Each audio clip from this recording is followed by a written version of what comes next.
अध्याय 10 रैप्चर प्रश्न और उत्तर। मैं जानता हूं कि आपके मन में अब भी बहुत सारे सवाल होंगे कि क्या हुआ और क्यों हुआ। यहाँ कुछ प्रश्नों के उत्तर दिए गए हैं। मुझे लगा कि यदि संभव हो तो आप मुझसे पूछेंगे। 10.1 मैं पीछे क्यों रह गया। 10.1.1 मैं एक अच्छा इंसान हूं। नहीं, आप अच्छे इंसान नहीं हैं। जिन लोगों का स्वर्ग आरोहण किया गया उन्हें इसलिए नहीं लिया गया क्योंकि वे अच्छे लोग थे। याद रखें कि बाइबल हमें बताती है कि कोई भी अच्छा इंसान नहीं है। कोई भी ऐसा व्यक्ति नहीं है जो भलाई करता हो, एक भी नहीं। रोमियो 3:12। क्योंकि सबने पाप किया है और परमेश्वर की महिमा से रहित हैं। रोमियो 3:23। आपको ये समझना होगा कि जो अच्छा है उसका निर्णायक ईश्वर है, मनुष्य नहीं। यदि मनुष्य इसे निर्धारित कर रहे होते तो हम में से प्रत्येक के पास एक अलग मानक होता, तो फिर हम कहाँ होंगे? किसके मानक का प्रयोग होगा? वे बस काम नहीं करता। हम छोटे देवता नहीं हैं, इसके बजाय ईश्वर मानक है। भगवान कहते हैं कि उनकी उपस्थिति में रहने और स्वर्ग में रहने के लिए आपको परिपूर्ण होना होगा। हम पूर्ण नहीं हैं और भगवान ये जानता है, इसीलिए उसने अपने पुत्र यीशु को भेजा। पाप की सजा मौत है। परमेश्वर ने सभी के पापों को यीशु पर डाल दिया और हमारे पापों के लिए उसे क्रूस पर चढ़ा दिया। यीशु सभी को बचाने के लिए मरे। ईश्वर ने ये दिखाने के लिए यीशु को पुनर्जीवित किया कि मृत्यु पर विजय प्राप्त कर ली गई है। भगवान ने आपको ये दिखाने के लिए ऐसा किया कि वो आपसे कितना प्यार करता है। आपको बस विश्वास का चयन करके ईश्वर के साथ मेल मिलाप करना होगा। इसलिए यदि कोई मसीह में है तो वो नई सृष्टि है।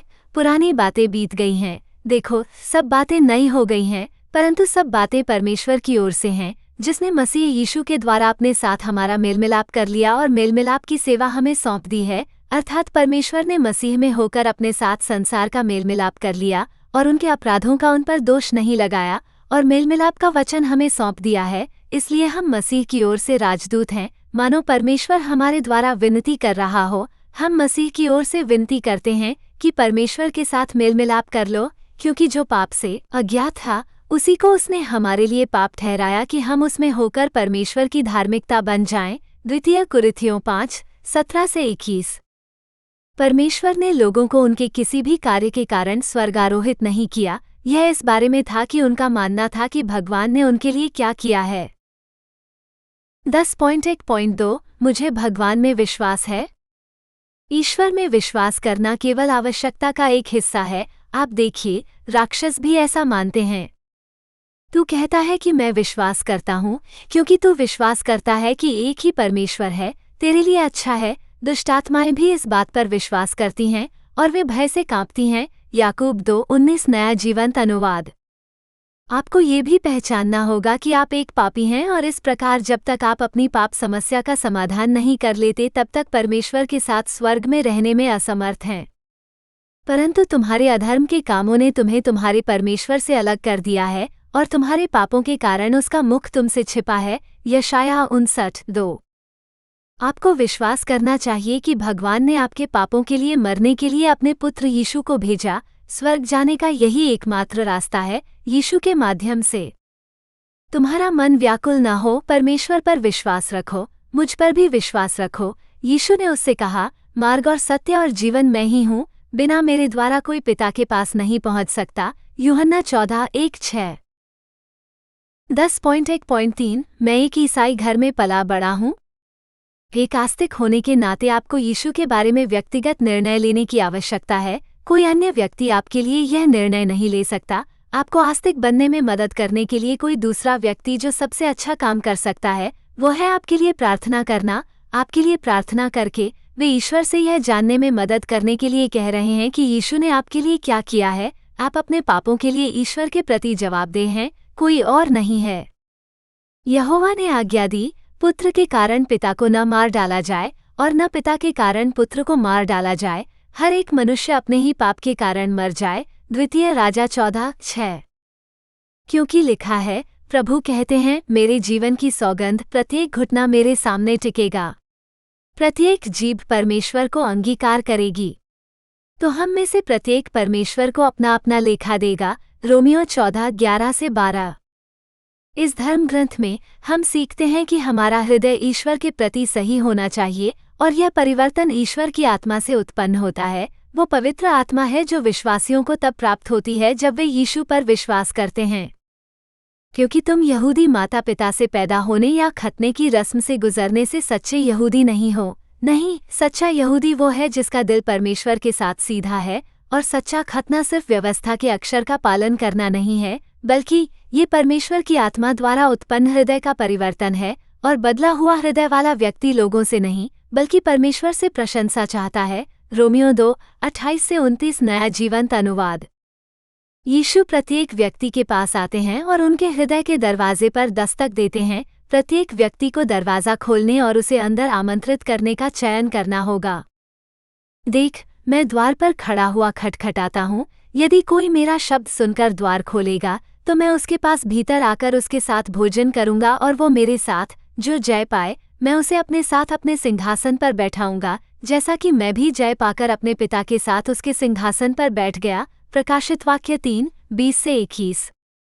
आइए यहूदा पर विचार करें। वो यीशु के मूल 12 शिष्यों में से एक था। वो यीशु के साथ रहा और यात्रा की, उसकी सारी शिक्षाएं सुनी और सभी चमत्कार देखे। उनके पास आगे की पंक्ति की सीट थी। यहूदा को बचाया नहीं गया क्योंकि उसने विश्वास नहीं किया। वो यीशु से घिरा हुआ था, लेकिन उसने कभी भी उस पर विश्वास नहीं किया। उसका यीशु के साथ वो व्यक्तिगत संबंध नहीं था जो मुक्ति के लिए आवश्यक है। क्योंकि यहूदा विश्वास नहीं करता था, शैतान उस पर कब्जा करने और यीशु को धोखा देने में सक्षम था।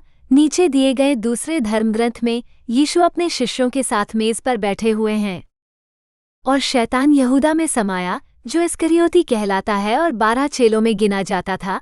और वो जाकर महायाजकों और सरदारों के साथ बातचीत करने लगा कि किस प्रकार उसे उनके हाथ पकड़वाए।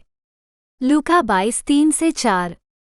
जब शाम हुई तो वो 12 शिष्यों के साथ भोजन करने बैठा। जब वे भोजन कर रहे थे तो उसने कहा, मैं तुमसे सच कहता हूँ कि तुम में से एक मुझे पकड़वाएगा।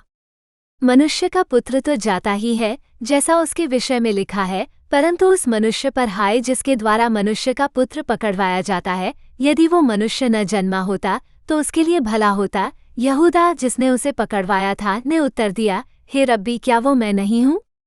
उसने उससे कहा, तूने ही कहा। मत्ती 26:20-21, 24-25। यीशु ने अपने शिष्यों से कहा कि उसके विश्वासघाती के लिए ये बेहतर होता यदि वो कभी पैदा ही न हुआ होता।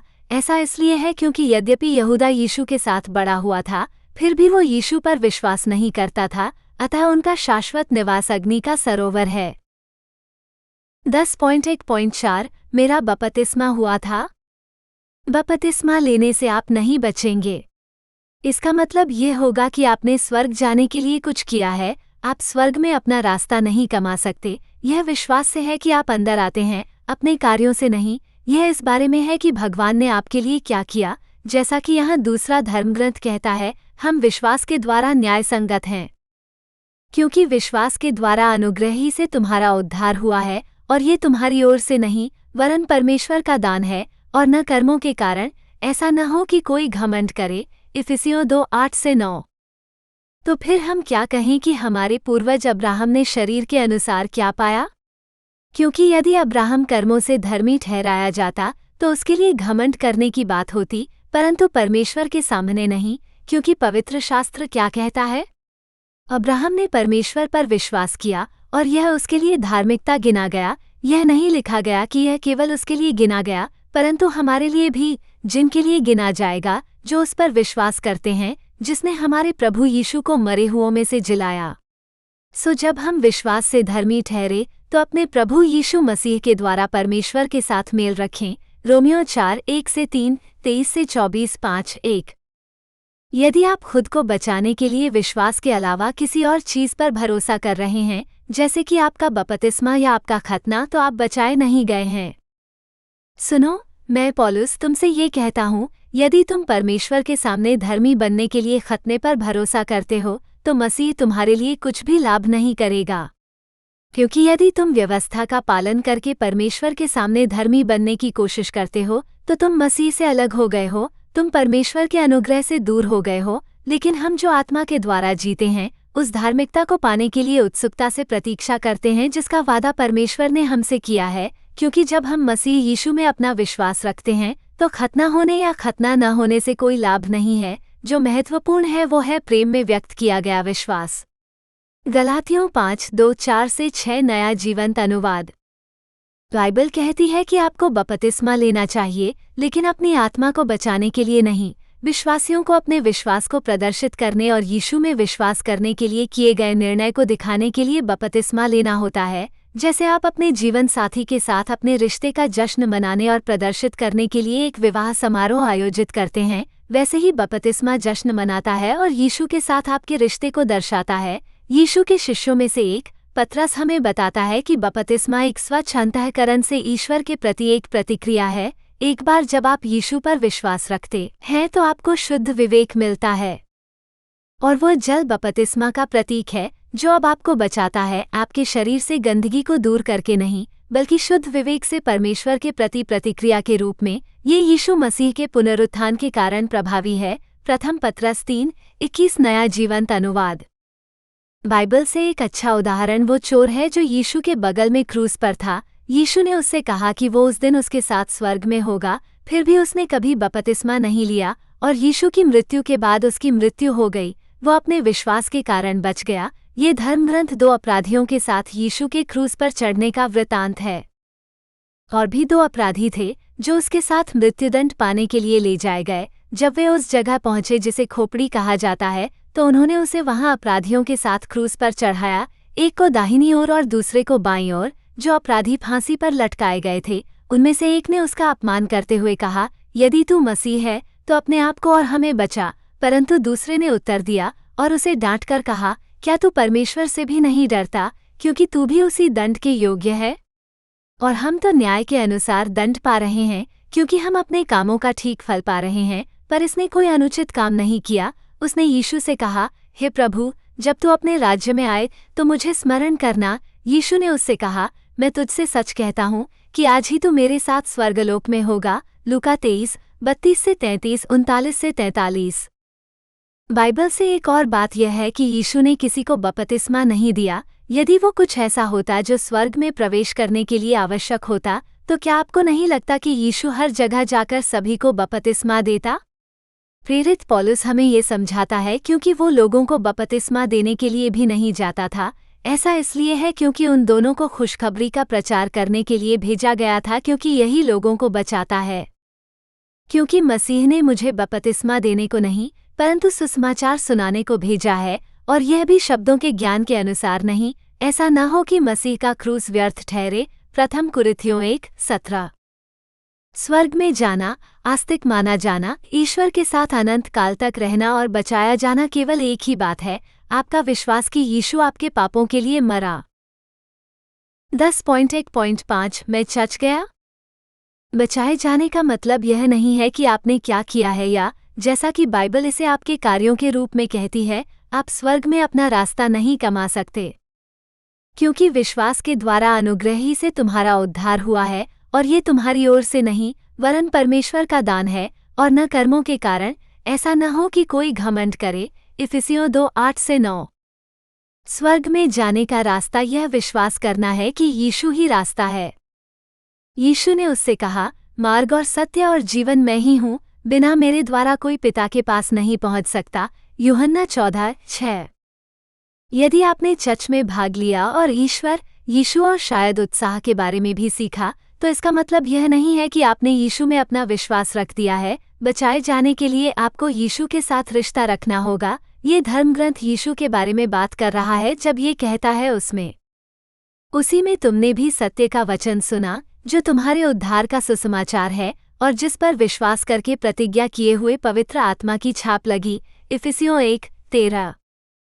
एक बार जब आप यीशु पर विश्वास करते हैं तो आप पर उनकी पवित्र आत्मा की मुहर लग जाती है, और आप और यीशु एक हो जाते हैं, जैसा कि यह शास्त्र वर्णन करता है। इस धर्मग्रंथ में यीशु ही प्रार्थना कर रहे हैं, मैं प्रार्थना करता हूँ कि वे सब एक हों, जैसा कि तू है पिता मुझ में है और मैं तुझ में हूँ, वैसे ही वे भी हम में हों, जिससे संसार प्रतीति करे कि तू ही ने मुझे भेजा। जो महिमा तूने मुझे दी, वही मैंने उन्हें दी है, कि वे भी वैसे ही एक हों जैसे हम एक हैं, मैं उनमें हूँ और तू मुझ में, कि वे सिद्ध होकर एक हो जाएं, जिससे संसार जाने कि तू ही ने मुझे भेजा, और जैसा तूने मुझसे प्रेम रखा, वैसा ही तूने उनसे प्रेम रखा। यूहन्ना 17:21-23।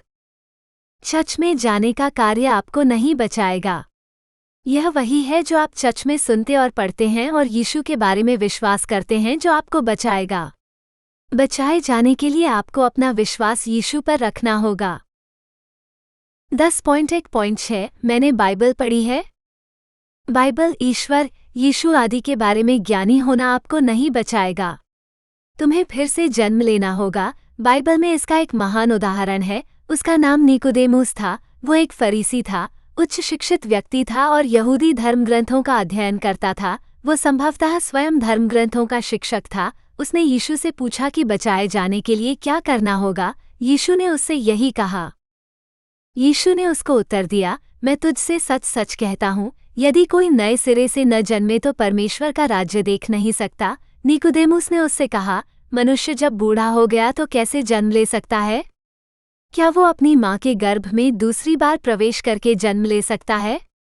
यीशु ने उत्तर दिया, मैं तुझसे सच सच कहता हूँ, यदि कोई जल और आत्मा से न जन्मे तो परमेश्वर के राज्य में प्रवेश नहीं कर सकता। जो शरीर से जन्मा है वो शरीर है, जो आत्मा से जन्मा है वो आत्मा है। यूहन्ना 3:3-6। यीशु ने उससे यह नहीं कहा कि जाकर पवित्र शास्त्र पढ़ो और सब कुछ याद कर लो। नहीं, यीशु ने उससे कहा कि उसे आत्मा से फिर से जन्म लेने की आवश्यकता है। ये परमेश्वर की पवित्र आत्मा का संदर्भ है और एक बार जब आप यीशु में अपना विश्वास रख लेते हैं तो आपको पवित्र आत्मा मिल जाती है। 10.1.7 मैंने चर्च में स्वेच्छा से काम किया। चर्च में स्वयं सेवा करना या ईश्वर या यीशु के नाम पर अन्य अच्छे कार्य करना आपको आस्तिक नहीं बनाता है और यह आपकी आत्मा को नहीं बचाएगा। इस धर्म ग्रंथ में यीशु ही बोल रहे हैं और वो इस सटीक समस्या को संबोधित करते हैं। वे लोग जिन्होंने यीशु के नाम पर अच्छे काम किए हैं लेकिन स्वर्ग में प्रवेश करने में सक्षम नहीं हैं, यीशु ने कहा कि वो उन्हें कभी नहीं जानता। बेशक वो जानता था कि वे कौन थे, लेकिन उसका मतलब है कि उसका उनके साथ कोई रिश्ता नहीं था।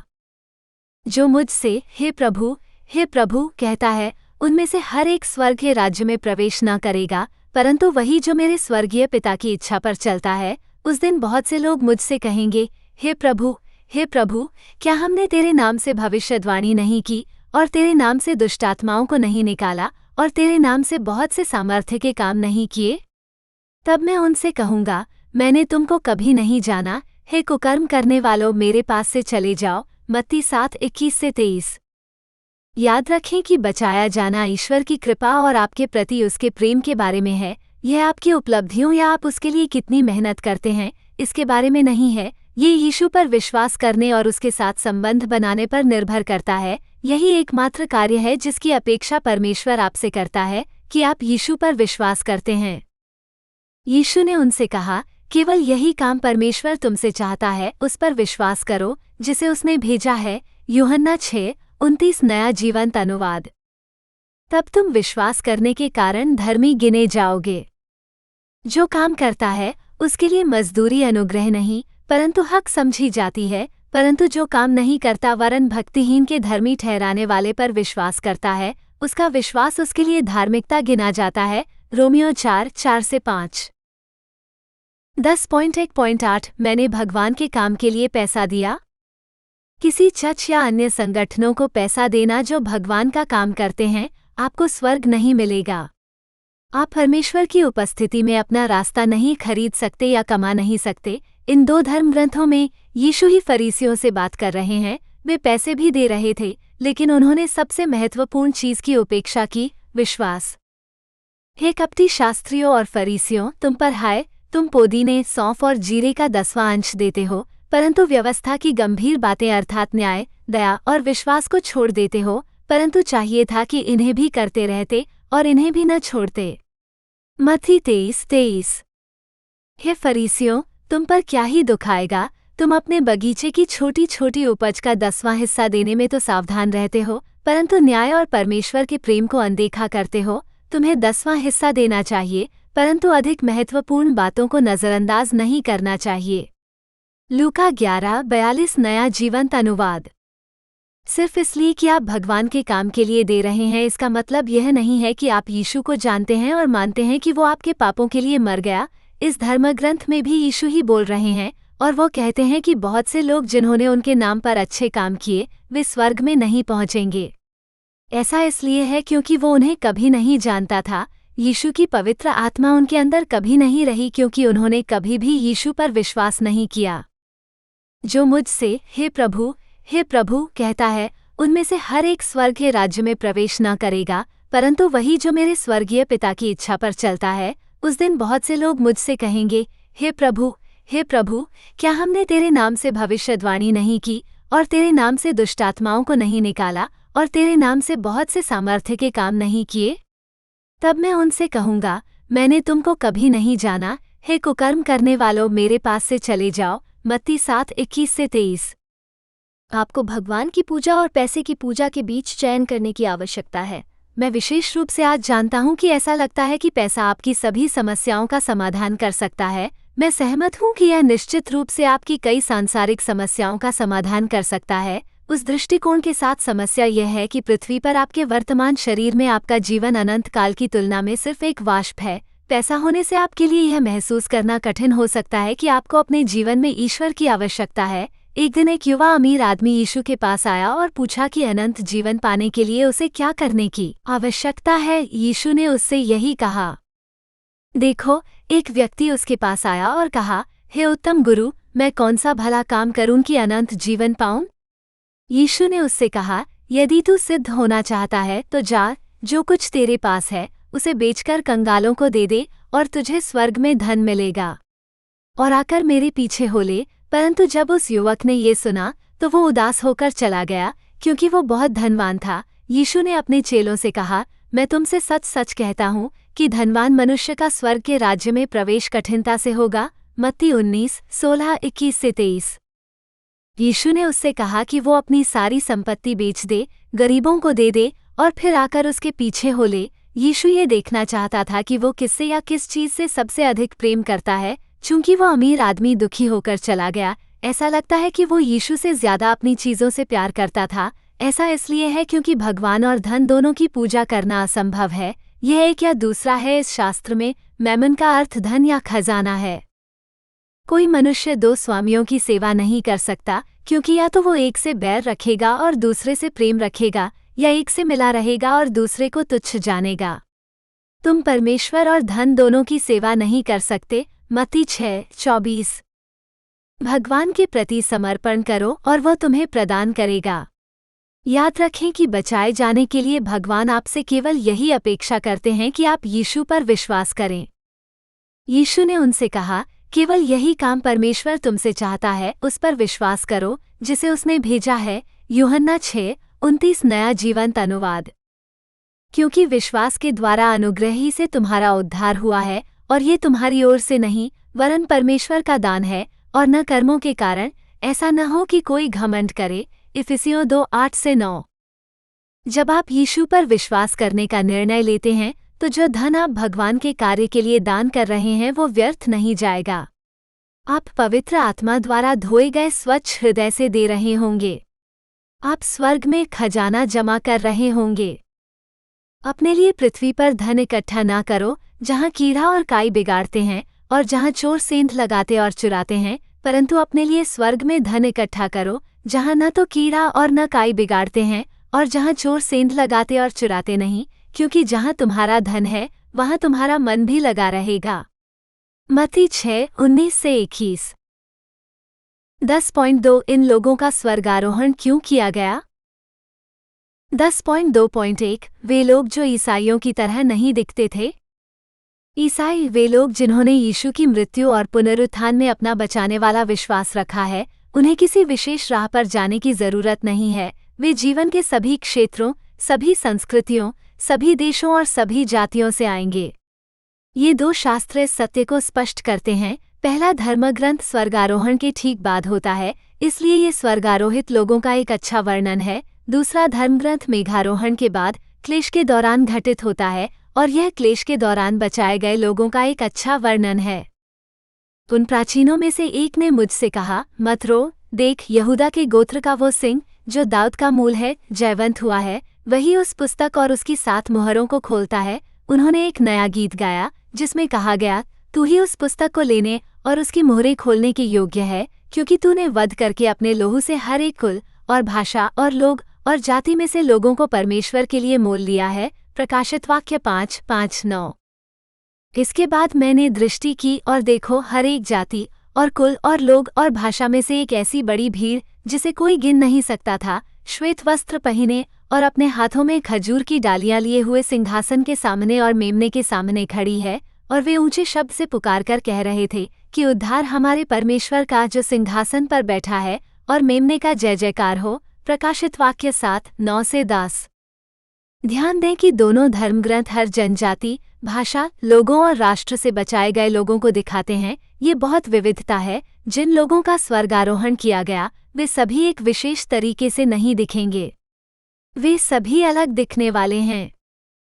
अब सिर्फ इसलिए कि कोई व्यक्ति एक निश्चित तरीके से कपड़े पहनता है, इसका मतलब यह नहीं है कि वो किसी विशेष धर्म का सदस्य है। यदि आपकी कोई पड़ोसी है जिसके बारे में आपने कसम खाई है कि वो मुस्लिम है क्योंकि वो अपने बालों पर हिजाब पहनती है, तो इसका मतलब यह नहीं है कि वो मुस्लिम आस्था का पालन करती है। हो सकता है कि उसने इसे कई कारणों से पहना हो, जैसे सांस्कृतिक स्वीकृति, परंपरा, या यहाँ तक कि उसे ये पसंद आया हो। यदि उस व्यक्ति को स्वर्गारोहित किया गया तो मैं आपको बता सकता हूँ कि इसका मतलब है कि उन्होंने यीशु के बारे में परमेश्वर की सच्चाई पर विश्वास किया। जो कोई उसका नाम लेगा वो उद्धार पाएगा। इससे कोई फर्क नहीं पड़ता कि वे पहले से क्या मानते थे। यदि तू अपने मुंह से यीशु को प्रभु जानकर अंगीकार करे और अपने मन से विश्वास करे कि परमेश्वर ने उसे मरे हुओं में से जिलाया, तो तू निश्चय उद्धार पाएगा। क्योंकि मन से विश्वास करने से धार्मिकता उत्पन्न होती है और मुंह से अंगीकार करने से उद्धार होता है। क्योंकि पवित्र शास्त्र कहता है, जो कोई उस पर विश्वास करेगा वो लज्जित न होगा। क्योंकि यहूदी और यूनानी में कुछ भेद नहीं, क्योंकि वही प्रभु सबका प्रभु है और अपने सब नाम लेने वालों के लिए उदार है। क्योंकि जो कोई प्रभु का नाम लेगा वो उद्धार पाएगा। रोमियो 10:9-13। 10.2.2 शिशु और छोटे बच्चे। आप संभवतः सोच रहे होंगे कि यदि शिशुओं और छोटे बच्चों ने यीशु में अपना विश्वास नहीं रखा था तो उन्हें क्यों ले जाया गया। आप सोच रहे हैं कि ऐसा निर्णय लेने के लिए वे स्पष्ट रूप से बहुत छोटे थे। अब बाइबल इस बारे में विशेष रूप से बात नहीं करती है, इसलिए मैं एक शिक्षित अनुमान लगा रहा हूँ कि ऐसा हुआ है। बाइबल हमें बताती है कि हर कोई जन्म से पापी है और हम सभी को एक उद्धारकर्ता की आवश्यकता है। जब आदम ने पाप किया तो पाप संसार में आया।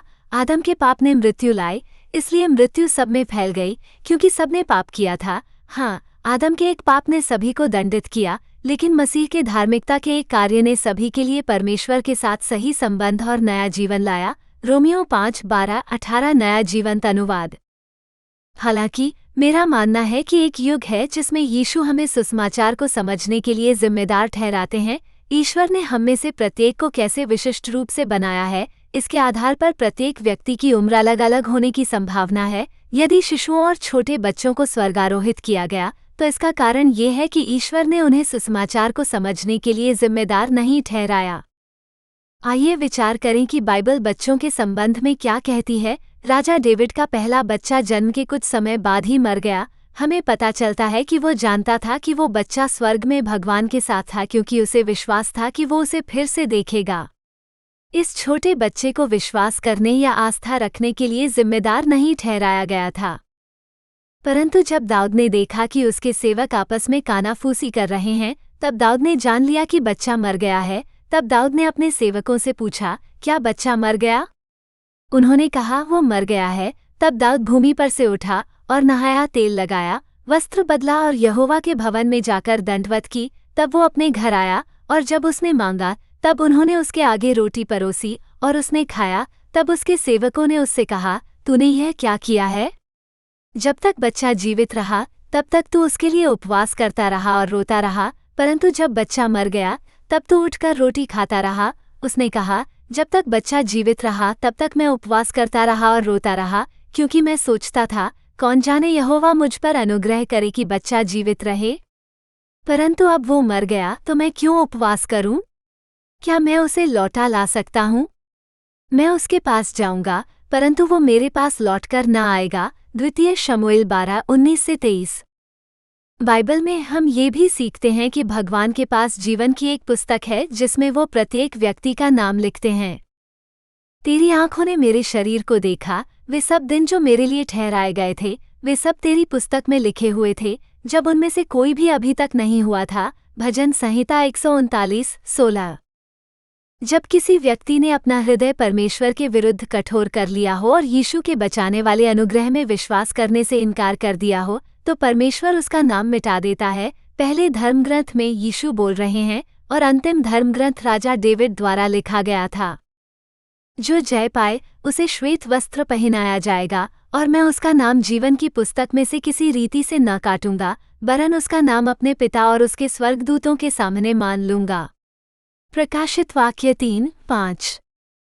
मूसा यहोवा के पास लौटा और कहा, ओह, इन लोगों ने बड़ा पाप किया है और अपने लिए सोने के देवता बना लिए हैं। फिर भी अब यदि आप चाहें तो उनके पाप को क्षमा कर दें, और यदि नहीं तो कृपया मुझे अपनी लिखी हुई पुस्तक में से काट दें। यहोवा ने मूसा से कहा, जिसने मेरे विरुद्ध पाप किया है, मैं उसे अपनी पुस्तक में से काट दूंगा।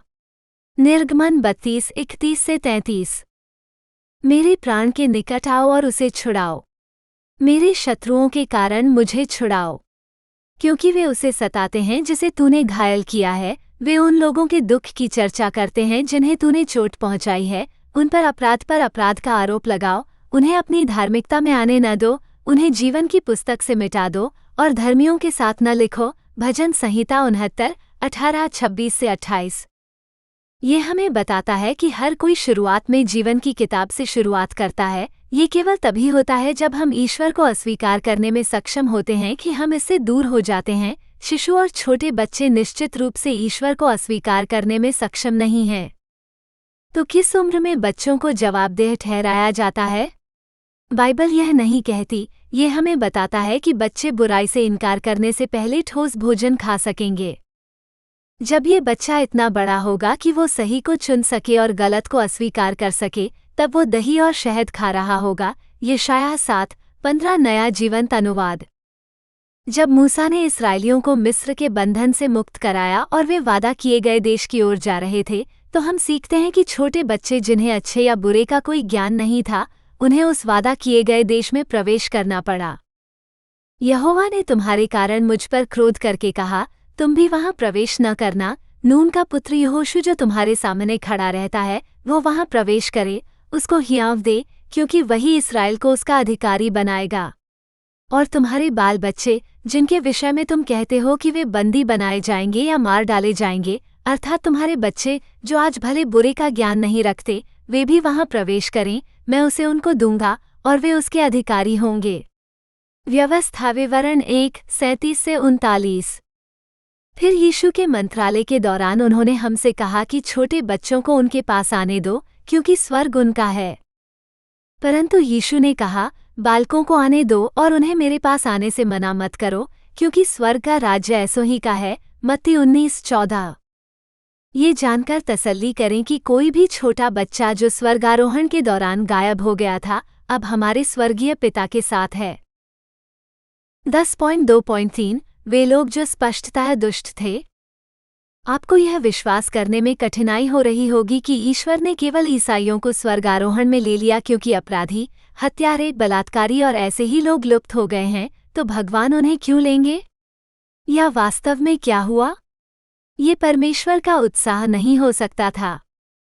भगवान ने उन सभी को ले लिया या स्वर्गारोहण कर लिया जिन्होंने यीशु में अपना उद्धार विश्वास रखा। इसका मतलब है कि उनका मानना था कि भगवान ने अपने बेटे यीशु को उनके पापों के लिए मरने के लिए पृथ्वी पर भेजा था और उसके बाद भगवान ने उसे मृतकों में से जीवित कर दिया। यीशु सबके पापों के लिए और सभी पापों के लिए मरे। इसमें अपराधियों, हत्यारों, बलात्कारियों, आप नाम बताएं कि पाप शामिल हैं। ऐसा कोई पाप नहीं है जिसे जीतना यीशु के लिए बहुत बड़ा हो। ऐसा कोई भी व्यक्ति नहीं है, चाहे उन्होंने कुछ भी किया हो, जो यीशु की बचाने वाली कृपा से परे है। ईश्वर सभी से प्रेम करता है और उसने यीशु को सभी के लिए मरने के लिए भेजा। प्रेरित पौलुस हमें ये समझाता है, वो सभी प्रकार के पापी लोगों की सूची बनाता है और फिर सबसे महत्वपूर्ण बात कहता है, आप में से कुछ ऐसे थे, लेकिन आप प्रभु यीशु के नाम पर न्याय संगत थे। पौल ने यहाँ तक कहा कि वो सबसे बड़ा पापी था और वो जानता था कि यीशु भी उसके लिए मर गया। क्या तुम नहीं जानते कि अन्यायी लोग परमेश्वर के राज्य के वारिस न होंगे? धोखा न खाओ, न व्यभिचारी, न मूर्ति पूजक, न परस्त्रीगामी, न पुरुषगामियों, न चोर, न लोभी, न पियक्कड़, न गाली देने वाले, न अंधेर करने वाले परमेश्वर के राज्य के वारिस होंगे। तुम में से कितने ऐसे थे, परंतु धोए गए, परंतु पवित्र हुए, परंतु प्रभु यीशु के नाम से और हमारे परमेश्वर की आत्मा से धर्मी ठहरे। प्रथम कुरिन्थियों 6:9-11। यद्यपि मैं पहले निंदा करने वाला, सताने वाला और अहंकारी था, तो भी मुझ पर दया हुई, क्योंकि मैंने अविश्वास की दशा में अज्ञानता से ये काम किए थे। हमारे प्रभु का अनुग्रह उस विश्वास और प्रेम के साथ जो मसीह यीशु में है, बहुतायत से हुआ। ये बात विश्वासयोग्य और हर प्रकार से मानने के योग्य है कि मसीह यीशु पापियों का उद्धार करने के लिए जगत में आया, जिनमें सबसे बड़ा मैं हूँ। प्रथम तीमुथियुस 1:13-15। यदि परमेश्वर ने किसी को अपराधी, हत्यारा या ऐसा लेबल देकर स्वर्गारोहित किया, तो प्रेरित पौल की तरह वो वही था जो एक बार था। वे यीशु को जानने लगे और विश्वास करने लगे कि वो उनके पापों के लिए मरा। 10.2.4 वे लोग जिन्होंने ईसाइयों की तरह व्यवहार नहीं किया। जो कोई भी गायब हो गया उसे भगवान ने ले लिया, क्योंकि वे उस कार्य में विश्वास करते थे जो यीशु ने उन्हें बचाने के लिए किया था। दुर्भाग्य से जिन लोगों ने यीशु में अपना विश्वास रखा है, वे अक्सर इस तरह कार्य नहीं करते हैं। ऐसा इसलिए है क्योंकि हम सभी पापी हैं, ये हमारा स्वभाव है। प्रेरित पौलुस ने विश्वासियों के भीतर इस युद्ध के बारे में बात की, अच्छा करने की इच्छा बनाम हमारा पापी स्वभाव। क्योंकि मैं जानता हूं कि मुझ में अर्थात मेरे शरीर में कोई अच्छी वस्तु वास नहीं करती, क्योंकि इच्छा तो मुझ में है, परंतु भलाई करने से मैं नहीं पाता। क्योंकि जो भलाई मैं चाहता हूँ वह तो नहीं करता, परंतु जो बुराई मैं नहीं चाहता वही किया करता हूँ। परंतु यदि वही करता हूँ जिसकी मैं इच्छा नहीं करता, तो उसका करने वाला मैं न रहा, परंतु पाप जो मुझ में बसा हुआ है। सो मैं यह व्यवस्था पाता हूँ कि जब मैं भलाई की इच्छा करता हूँ तो बुराई मेरे पास आती है, क्योंकि मैं भीतरी मनुष्यत्व से तो परमेश्वर की व्यवस्था से प्रसन्न रहता हूँ, परंतु अपने अंगों में दूसरे प्रकार की व्यवस्था देखता हूँ, जो मेरी बुद्धि की व्यवस्था से लड़ती है और मुझे पाप की व्यवस्था के बंधन में डालती है जो मेरे अंगों में है। मैं कैसा अभागा मनुष्य हूँ, मुझे इस मृत्यु की देह से कौन छुड़ाएगा। मैं अपने प्रभु यीशु मसीह के द्वारा परमेश्वर का धन्यवाद करता हूँ। इसलिए मैं आप बुद्धि से तो परमेश्वर की व्यवस्था, परंतु शरीर से पाप की व्यवस्था का सेवा करता हूँ। रोमियो 7:18-25। परंतु मैं कहता हूँ, आत्मा के अनुसार चलो, तो तुम शरीर की लालसा किसी रीति से पूरी न करोगे। क्योंकि शरीर आत्मा के विरोध में और आत्मा शरीर के विरोध में लालसा करती है, और ये एक दूसरे के विरोधी हैं, इसलिए कि तुम जो इच्छा करते हो वो न करो। गलातियों 5:16-17। विश्वासियों के अंदर यीशु की पवित्र आत्मा रहती है, जो उन्हें ईश्वर के बारे में सीखने में मदद करती है और उन्हें दूसरों से बिना शर्त प्यार करने में मदद करती है। परंतु विश्वासी फिर भी पाप करते हैं। हम सभी पतित पापी दुनिया में रहते हैं और सांसारिक तरीकों में फंसना आसान है। हर दिन भगवान के साथ प्रकाश में चलने के लिए कड़ी मेहनत और अनुशासन की आवश्यकता होती है। ये दुर्भाग्यपूर्ण है कि आप जिस व्यक्ति के बारे में सोच रहे हैं जिसका स्वर्गारोहण हुआ था, उसने आपको यीशु का प्रेम नहीं दिखाया। मैं प्रार्थना करता हूँ कि आप इसे उनके विरुद्ध न रखें, या यह आपको ईश्वर के प्रेम को समझने और अनुग्रह को बचाने से रोक न दे। 10.3 इन लोगों को स्वर्गारोहित क्यों नहीं किया गया। 10.3.1 कुछ ईसाई। ऐसे कई कारण हैं जिनकी वजह से कोई व्यक्ति स्वयं को ईसाई कह सकता है। ऐसा इसलिए हो सकता है क्योंकि उनका परिवार ईसाई है, वे कभी कभी चर्च जाते थे, या उन्होंने यीशु के नाम पर कई काम किए थे। यदि वो व्यक्ति पीछे छूट गया है, तो मैं आपको बता सकता हूँ कि उन्होंने स्वर्गारोहण से पहले यीशु मसीह में अपना विश्वास नहीं रखा था। उनके साथ वो व्यक्तिगत संबंध नहीं थे जो आवश्यक थे। उनका दोबारा जन्म नहीं हुआ। यीशु ने लोगों को इस बारे में चेतावनी दी। उन्होंने कहा कि स्वर्ग में जाने के लिए उनके नाम पर अच्छे काम करने से कहीं अधिक समय लगता है। यीशु को आपको जानना होगा। इसका मतलब है कि उसकी पवित्र आत्मा को आपके अंदर वास करना होगा। ऐसा तभी होता है जब आप उस पर अपना विश्वास रख लेते हैं। जो मुझसे हे प्रभु कहता है, उनमें से हर एक स्वर्ग के राज्य में प्रवेश न करेगा, परंतु वही जो मेरे स्वर्गीय पिता की इच्छा पर चलता है। उस दिन बहुत से लोग मुझसे कहेंगे, हे प्रभु, क्या हमने तेरे नाम से भविष्यवाणी नहीं की, और तेरे नाम से दुष्टात्माओं को नहीं निकाला, और तेरे नाम से बहुत से सामर्थ्य के काम नहीं किए। तब मैं उनसे कहूँगा, मैंने तुमको कभी नहीं जाना। हे कुकर्म करने वालों, मेरे पास से चले जाओ, मत्ती 7:21-23। ये लोग पीछे रह गए क्योंकि प्रेरित पौलुस ने हमें यीशु के बारे में जो बताया उस पर उन्होंने विश्वास नहीं किया।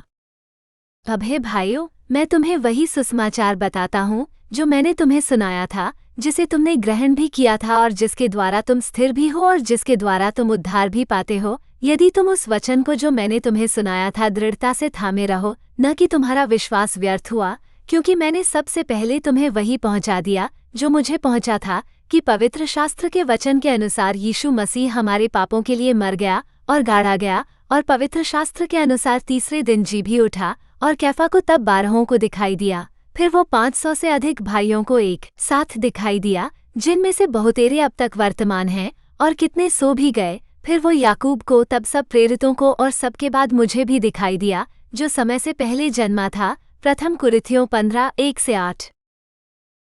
10.3.2 कुछ ईसाई प्रचारक। ओह, ये तो बहुत दुर्भाग्यपूर्ण है। ईसाई पादरी और उपदेशक संभवतः वे लोग हैं जिन्होंने परमेश्वर के वचन को पढ़ा और अध्ययन किया है। अधिकांश धर्म ग्रंथों के काफी जानकार हैं। जो लोग पीछे रह गए हैं वे यीशु के बचाने वाले अनुग्रह पर विश्वास करने के बजाय कानून का पालन करने में फंस गए होंगे। उन्होंने कभी भी यीशु से उन्हें माफ करने और उनके जीवन में आने के लिए नहीं कहा। ये बिल्कुल उस चेतावनी की तरह है जिसे हम पहले पढ़ चुके हैं, जो यीशु ने लोगों को दी थी। उन्होंने कहा कि कुछ लोग जिन्होंने उनके नाम पर भविष्यवाणी करने और राक्षसों को निकालने जैसे शक्तिशाली कार्य किए, वे स्वर्ग में प्रवेश नहीं करेंगे, क्योंकि यीशु उन्हें नहीं जानते थे। अब हम जानते हैं कि यीशु सब कुछ जानता है, तो उसका मतलब था कि उसका इन लोगों के साथ कोई रिश्ता नहीं था। उनकी पवित्र आत्मा उनमें निवास नहीं करती थी।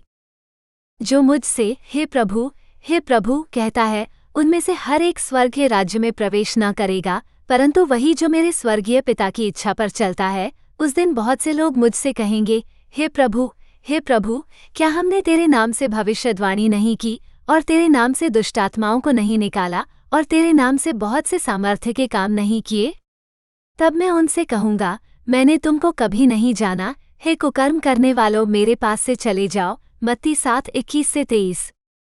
यीशु की सेवकाई के दौरान फरीसियों और सदुकियों के साथ ठीक यही हुआ। यहूदी धर्मग्रंथों में उनका अच्छी तरह से अध्ययन किया गया था। वे परमेश्वर के वचन को आगे पीछे जानते होंगे। उनमें से कुछ ने अपने शिष्यों को भी धर्मशास्त्र पढ़ाया। फिर भी वे यीशु को नहीं जानते थे या उस पर विश्वास नहीं करते थे जो उसने उनके लिए किया था। वे धर्मग्रंथों के संदेश से पूरी तरह चूक गए, क्योंकि उनका ध्यान स्वर्ग में प्रवेश पाने पर केंद्रित था। यीशु ही यहाँ बोल रहे हैं, हे कपटी शास्त्रियों और फरीसियों, तुम पर हाय, तुम चुना फिरी हुई कब्रों के समान हो, जो ऊपर से तो सुंदर दिखाई देती हैं, परंतु भीतर मुर्दों की हड्डियों और सब प्रकार की मलिनता से भरी हैं। वैसे ही तुम भी ऊपर से मनुष्यों को धर्मी दिखाई देते हो, परंतु भीतर कपट और अधर्म से भरे हुए हो। मत्ती 23:27-28। प्रेरित पौलुस हमारे लिए इस पर कुछ प्रकाश डालता है। वो हमें बताता है कि कानून, नियमों का पालन हमें बचा नहीं सकता। ये यीशु मसीह में विश्वास ही है जो हमें धर्मी बनाता है। मेरी अपनी कोई धार्मिकता नहीं जो व्यवस्था से है, वरन वो धार्मिकता है जो मसीह पर विश्वास करने के कारण है और परमेश्वर की ओर से विश्वास करने पर मिलती है। फिलिपियों 3:9। क्योंकि जो काम व्यवस्था शरीर के कारण दुर्बल होकर न कर सकी, उसको परमेश्वर ने किया, अर्थात अपने ही पुत्र को पापमय शरीर की समानता में और पाप होने के लिए भेजकर शरीर में पाप पर दंड की आज्ञा दी। रोमियो 8:3। यदि आप पीछे रह गए हैं तो किसी ऐसे व्यक्ति की बात सुनने में सावधान रहें जो कहता है कि स्वर्गारोहण से पहले वे ईसाई उपदेशक थे। चूंकि वे स्वर्गारोहण से पहले यीशु पर विश्वास नहीं करते थे, वे कैसे बचाया जाए, इस बारे में परमेश्वर के स्पष्ट संदेश से चूक गए। मुझे विश्वास नहीं है कि वे आपको बाइबल का कोई भी भाग अच्छी तरह से समझा सकेंगे। उम्मीद है कि उन्हें अपनी गलती का एहसास हो गया होगा और उन्होंने अब यीशु पर अपना विश्वास रखा है। उन्होंने स्वर्गारोहण से पहले इसे छिपाकर अच्छा काम किया, इसलिए आपके लिए ये बताना आसान नहीं होगा कि बाद में वे वास्तव में असली हैं या नहीं। इसलिए सावधान रहें। याद रखें कि गिरे हुए देवदूत प्रकाश के देवदूत के रूप में सामने आ सकते हैं। इस व्यक्ति में ईसा विरोधी की भावना हो सकती है और वह झूठ का एक समूह सिखा सकता है। 10.4 क्या स्वर्गारोहित लोग ठीक हैं? 10.4.1 स्वर्गारोहित लोगों का क्या हुआ? निःसंदेह वे ठीक हैं। वे बादलों में यीशु से मिले और वे वर्तमान में स्वर्ग में यीशु और परमेश्वर के साथ हैं। क्योंकि प्रभु आप ही स्वर्ग से उतरेगा। उस समय ललकार और प्रधान दूत का शब्द सुनाई देगा और परमेश्वर की तुरही फूंकी जाएगी। जो मसीह में मरे हैं वे पहले जी उठेंगे, तब हम जो जीवित और बचे रहेंगे उनके साथ बादलों पर उठा लिए जाएंगे कि हवा में प्रभु से मिलें। इस रीति से हम सदा प्रभु के साथ रहेंगे। प्रथम थिस्सलुनीकियों 4:16-17। जब उनका स्वर्गारोहण किया गया तो उन्हें नए शरीर भी मिले जो स्वर्गीय जीवन के लिए उपयुक्त थे। वे एक पल में रूपांतरित हो गए और अब उनके पास अमर शरीर हैं। लेकिन मैं तुम्हें एक अद्भुत रहस्य बताता हूँ, हम सब नहीं मरेंगे, लेकिन हम सब बदल जाएंगे। यह एक पल में पलक झपकते ही हो जाएगा जब आखिरी तुरही बजाई जाएगी। क्योंकि जब तुरही बजेगी तो जो मर चुके हैं वे हमेशा के लिए जीवित हो जाएंगे, और हम जो जीवित हैं वे भी बदल जाएंगे। क्योंकि हमारे मरते हुए शरीर को ऐसे शरीर में बदलना होगा जो कभी न मरेंगे। हमारे नश्वर शरीर को अमर शरीर में बदलना होगा। प्रथम कुरिन्थियों 15:51-53 नया जीवंत अनुवाद। जब यीशु पुनर्जीवित हुए तो उन्हें एक नया अमर महिमामंडित शरीर मिला। यहाँ हम उनके शरीर के बारे में कुछ बातें जानते हैं। उसका शरीर मांस और हड्डी का था। शिष्य उसे छू सकते थे और महसूस कर सकते थे कि वो असली है। यीशु अब भी खा सकते थे। प्रभु सचमुच जी उठे हैं और शमौन को दिखाई दिए हैं। जब वे ये बातें कह रहे थे तो यीशु आप ही उनके बीच में आ खड़ा हुआ और उनसे कहा, तुम्हें शांति मिले। परंतु वे डर गए और समझे कि हमने कोई भूत देखा है। उसने उनसे कहा, क्यों घबराते हो? तुम्हारे मन में क्यों संदेह उठते हैं? मेरे हाथ और मेरे पांव देखो कि सचमुच मैं ही हूँ। मुझे छूकर देखो, क्योंकि आत्मा के हड्डी मांस नहीं होता जैसा कि मुझ में देखते हो। ये कहकर उसने उन्हें अपने हाथ और पांव दिखाए। जब आनंद के मारे वे अभी भी विश्वास नहीं करते थे और आश्चर्य करते थे तो उसने उनसे पूछा, क्या यहाँ तुम्हारे पास कुछ खाने को है? उन्होंने उसे भुनी हुई मछली का टुकड़ा और थोड़ा सा मधु दिया। उसने उन्हें लेकर उनके सामने खाया। लूका 24:34-36-43। यीशु के पुनर्जीवित होने के बाद इस वृत्तांत में हम देखते हैं कि यीशु या तो दीवारों के बीच से गुजर सकते थे या हवा से बाहर आ सकते थे। अब मुझे यकीन नहीं है कि जिन लोगों को स्वर्गारोहित किया गया था वे अपने नए शरीर के साथ ऐसा करने में सक्षम होंगे, लेकिन यीशु ऐसा कर सकते थे और हमारे पास नए शरीर वाले किसी व्यक्ति का वो एकमात्र उदाहरण है। उस दिन जो सप्ताह का पहला दिन था, जब संध्या हुई और जहाँ चेले इकट्ठे हुए थे वहाँ के द्वार यहूदियों के डर के मारे बंद थे, तो यीशु आया और बीच में खड़ा होकर उनसे कहा, तुम्हें शांति मिले। यूहन्ना 20:19। 10.4.2 स्वर्गारोहित लोग कहाँ हैं और वे क्या कर रहे हैं? जिन लोगों का स्वर्गारोहण किया गया वे वर्तमान में भगवान और यीशु के साथ स्वर्ग में हैं। बाइबल हमें बताती है कि स्वर्गारोहण के ठीक बाद उनके साथ कुछ घटनाएं घटित होती हैं। बीमा सीट का फैसला और शादी की दावत। स्वर्ग में उनके लिए होने वाली पहली घटनाओं में से एक बीमा सीट का निर्णय है। ये पुरस्कारों का समय है। बाइबल हमें बताती है कि हमने पृथ्वी पर जो किया है उसके लिए हम सभी का न्याय किया जाएगा। जिन लोगों ने यीशु पर विश्वास किया है उनके लिए पापों का कोई न्याय नहीं है, क्योंकि यीशु ने इसे अपने ऊपर ले लिया है। इसके बजाय उन कार्यों का निर्णय है जहां खजाना और मुकुट अर्जित किए जा सकते हैं। नीचे आप एक मुकुट देखेंगे जो कुछ स्वर्गारोहित लोगों ने अर्जित किया था, धार्मिकता का मुकुट। भविष्य में मेरे लिए धर्म का वो मुकुट रखा हुआ है जिसे प्रभु, जो धर्मी और न्यायी है, मुझे उस दिन देगा, और मुझे ही नहीं वरन उन सबको भी जो उसके प्रकट होने को प्रिय जानते हैं। 2 तीमुथियुस 4:8। परंतु यदि कोई उस नींव पर सोना, चांदी, बहुमूल्य पत्थर, लकड़ी, घास या फूस का घर बनाए तो हर एक का काम प्रकट हो जाएगा, क्योंकि वो दिन उसे बताएगा, क्योंकि वो आग में प्रकट होता है और वो आग आप ही परखेगी कि किसका काम कैसा है। यदि किसी का काम बचा रहे जिसे उसने उस पर बनाया है तो वो मजदूरी पाएगा। यदि किसी का काम जल जाए तो वो हानि उठाएगा, परंतु वो आप बच जाएगा, परंतु आग के द्वारा। प्रथम कुरिन्थियों 3:12-15। बाइबल में जिन लोगों को स्वर्गारोहित किया गया था उन्हें अक्सर ईसा मसीह की दुल्हन कहा जाता है। पृथ्वी पर विवाह का अर्थ यीशु के साथ हमारे रिश्ते का एक उदाहरण है। पृथ्वी पर हमारा अपने जीवन साथी के साथ सबसे करीबी, सबसे घनिष्ठ रिश्ता होता है। उसी प्रकार का रिश्ता हमें यीशु के साथ रखना चाहिए, जो घनिष्ठ और अंतरंग हो। स्वर्ग में विवाह की दावत यीशु के साथ उस रिश्ते का जश्न मना रही है, केवल वही लोग इस विशेष आयोजन में शामिल होते हैं जो उत्साह से पहले यीशु में अपना विश्वास रखते हैं। नीचे दिए गए दूसरे धर्मग्रंथ में मेमना यीशु का संदर्भ है और उसकी पत्नी वे विश्वासी हैं जिन्हें उत्साह के समय स्वर्गारोहित या पुनर्जीवित किया गया था। क्योंकि मैंने एक ही पति से तुम्हारा विवाह किया है कि तुम्हें पवित्र कुंवारी की नाई मसीह को सौंपूं। द्वितीय कुरिन्थियों 11:2। आओ हम आनंदित और मगन हों और उसकी स्तुति करें, क्योंकि मेमने का विवाह आ पहुंचा है और उसकी पत्नी ने अपने आप को तैयार कर लिया है। उसे यह अधिकार दिया गया कि वो चमकदार, शुद्ध और बढ़िया मलमल पहने, क्योंकि वो बढ़िया मलमल पवित्र लोगों की धार्मिकता के काम हैं। प्रकाशित वाक्य 19:7-8। 10.4.3 क्या स्वर्गारोहित लोग हमें देख रहे हैं? यहाँ बड़ा सवाल ये है कि क्या मरने वाले लोग मुझे देख सकते हैं या कम से कम जान सकते हैं कि पृथ्वी पर क्या हो रहा है? बाइबल हमें कई उदाहरण देती है जिनसे हम सीख सकते हैं। हम जानते हैं कि जब कोई पापी पश्चाताप करता है तो स्वर्ग में आनंद होता है। इसका तात्पर्य यह है कि जब कोई यीशु पर विश्वास करता है तो स्वर्ग में लोगों को पता चल जाता है। इस धर्मग्रंथ में यीशु ही स्वर्ग में इस आनंद के बारे में बात कर रहे हैं। मैं तुमसे कहता हूँ कि इसी रीति से एक मन फिराने वाले पापी के विषय में भी स्वर्ग में इतना ही आनंद होगा जितना कि 99 ऐसे धर्मियों के विषय में नहीं होता जिन्हें मन फिराने की आवश्यकता नहीं। या कौन ऐसी स्त्री होगी जिसके पास 10 सिक्के हों और उनमें से एक खो जाए तो वो दिया जलाकर, घर झाड़कर और जब तक मिल न जाए तब तक यत्न से न ढूंढती रहे? और जब मिल जाता है तो अपनी सखियों और पड़ोसिनों को इकट्ठे करके कहती है, मेरे साथ आनंद करो क्योंकि मेरा खोया हुआ सिक्का मिल गया है। मैं तुमसे कहता हूँ कि इसी रीति से एक मन फिराने वाले पापी के विषय में भी परमेश्वर के स्वर्गदूतों के सामने आनंद होता है। लूका 15:7-10। हम ये भी देखते हैं कि जो लोग उत्साह के बाद मर जाते हैं, क्लेश अवधि के दौरान जो यीशु में विश्वास रखते हैं, भगवान से पूछते हैं कि वो उनकी मौत का बदला कब लेगा और पृथ्वी पर लोगों का न्याय करेगा।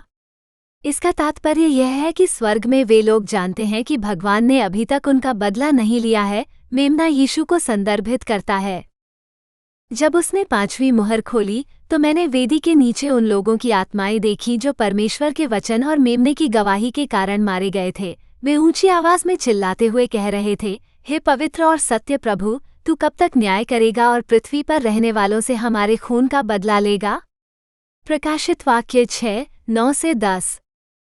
एक अन्य उदाहरण में हम स्वर्ग की पूरी आबादी को यीशु के दूसरे आगमन से कुछ समय पहले बेबीलोन शहर के विनाश पर खुशी मनाते हुए देखते हैं। महान वेश्या उस शहर का संदर्भ है। ये हमें बताता है कि स्वर्ग में हर कोई पृथ्वी पर होने वाली कुछ घटनाओं से अवगत है।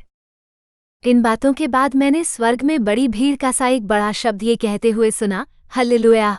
उद्धार, सामर्थ्य और महिमा हमारे परमेश्वर की है, क्योंकि उसके निर्णय सच्चे और सच्चे हैं, क्योंकि उसने उस बड़ी वेश्या का न्याय किया है जिसने अपने व्यभिचार से पृथ्वी को भ्रष्ट किया था, और उसने उसके हाथ से अपने दासों के खून का पलटा लिया है। दूसरे ने कहा, हल्लेलुया! उसका धुआं युगानुयुग उठता रहेगा।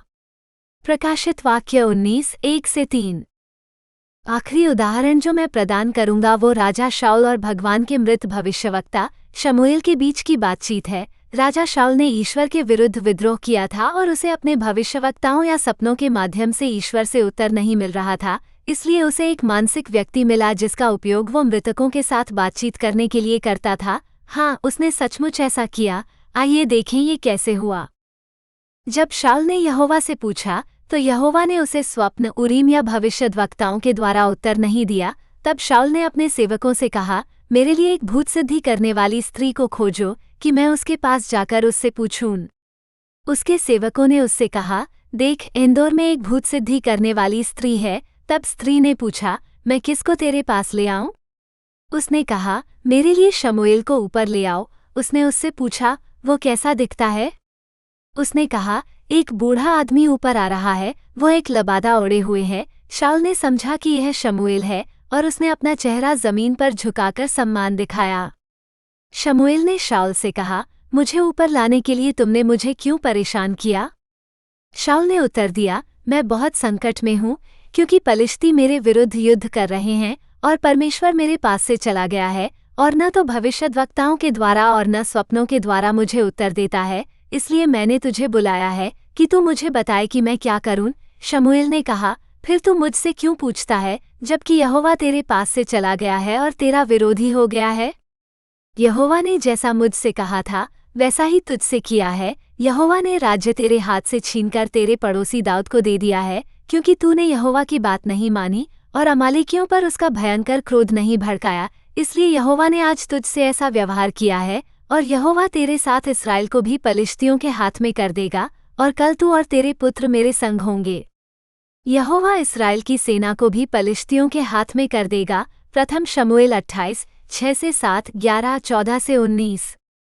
बातचीत में हमें पता चलता है कि शमूएल, परमेश्वर का मृत भविष्यवक्ता, जानता था कि प्रभु ने शाऊल को छोड़ दिया है, जानता था कि प्रभु ने शाऊल से कहा था कि वो अपना राज्य दाऊद को देने जा रहा है, और जानता था कि शाऊल ने अमालेकियों को नष्ट करने से इनकार कर दिया था। इससे भी अधिक चौंकाने वाली बात यह है कि शमूएल को पता था कि शाऊल अगले दिन पराजित होने वाला है और वो और उसके बेटे मर जाएंगे और शमूएल के साथ रहेंगे। स्पष्ट रूप से शमूएल को पता था कि पृथ्वी पर क्या हो रहा था, लेकिन उसे भविष्य की घटनाओं का कुछ ज्ञान भी था जो उसे स्पष्ट रूप से ईश्वर से प्राप्त हुआ था। इन उदाहरणों के आधार पर हम जान सकते हैं कि स्वर्ग में लोगों को वास्तव में पृथ्वी पर क्या हो रहा है इसका कुछ ज्ञान है। हालांकि ऐसा कहा जा सकता है कि वे आपको एक डरावने पीछा करने वाले की तरह नहीं देख रहे हैं। उनका ज्ञान संभवतः इसलिए है क्योंकि भगवान या किसी देवदूत ने उन्हें बताया है।